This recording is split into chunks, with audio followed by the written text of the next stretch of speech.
मुंबई वाले तरबूज वाले केस में जो 4 लोगों की मौत हो गई थी, उसमें मैंने पहले भी कहा था कि तरबूज से मौत हो ही नहीं सकती। और फाइनली रिजल्ट आज वही आया। तरबूज से उन 4 लोगों की मौत नहीं हुई। तरबूज बेकसूर बेगुनाह निकला। अब तरबूज से मौत हुई कैसे? इससे पहले भी एक रिपोर्ट आई थी एफडीए की।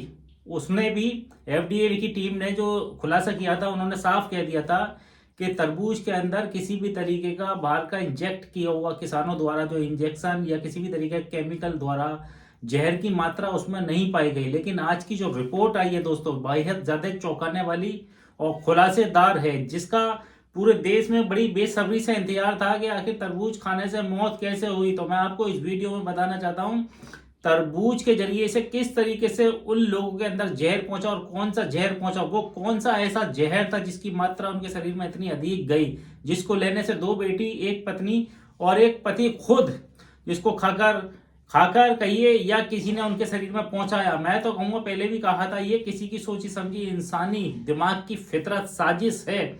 इससे पहले भी कि मैं आपको उसका नाम बताऊं, मैं आपको बता दूं उस रात क्या हुआ था। उस रात ये हुआ था कि जिस शख्स के घर में 4 लोगों की मौत हुई थी, वहां पर उन्होंने अपनी फैमिली को लेकर एक पार्टी की थी छोटी मोटी। उसमें बिरयानी भी बनाई थी, कुछ लोग गेस्ट भी आए थे।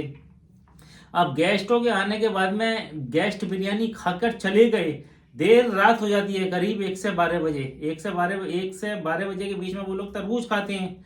तब तक उससे पहले वो जहर उनके शरीर में जा चुका होता है, इंजेक्ट हो चुका होता है। लेकिन वो कहते हैं ना, जब मरीज को, अगर किसी को दवा लगनी होती है तो जो भी कुछ भी खा ले, तो अगर सही होना होता है तो उसी का नाम आता है कि इससे हम सही हो गए। शायद उनका उसी के साथ वैसा ही काम हुआ कि तरबूज खाने से, सारा का सारा आरोप तरबूज खाने से उनके ऊपर आ गया कि तरबूज से उनकी तबीयत बिगड़ी। और पूरे देश ने, पूरे न्यूज मीडिया ने तरबूज को बदनाम कर दिया, ढिंढोरा पीट दिया। बहरहाल उसमें से एक व्यक्ति जो थे, मैन मुखिया, उन्होंने थोड़ा बयान दिया था कि तरबूज खाने से हम लोगों की यह हालत हुई। लेकिन आज की रिपोर्ट में जो खुलासा हुआ है, बेहद चौंकाने वाला, वो खुलासा ये कि उनके शरीर में जिंक फॉस्फाइड एक जहर होता है, जो कि चूहे मारने वाली दवा के अंदर इंजेक्ट किया जाता है, जिसका कलर गहरा काला, गहरा ग्रॉन होता है। वो उनके शरीर में पाए गए हैं। अब उनके शरीर के अंदर वो चूहे मारनी दवा आखिर पहुंची कैसे, ये सोचने वाली बात है। और विशेषज्ञ अभी किसी भी नतीजे पे पहुंचे, रिपोर्ट की तहकीकात तलक उसकी छानबीन हो रही है। लेकिन मुझे नहीं लगता दोस्तों ये खुदकुशी का मामला है। इसके पीछे मैंने पहले भी वीडियो बनाई थी और अब भी कह रहा हूं, बाकी ये किसी इंसानी फितरत का दिमाग है।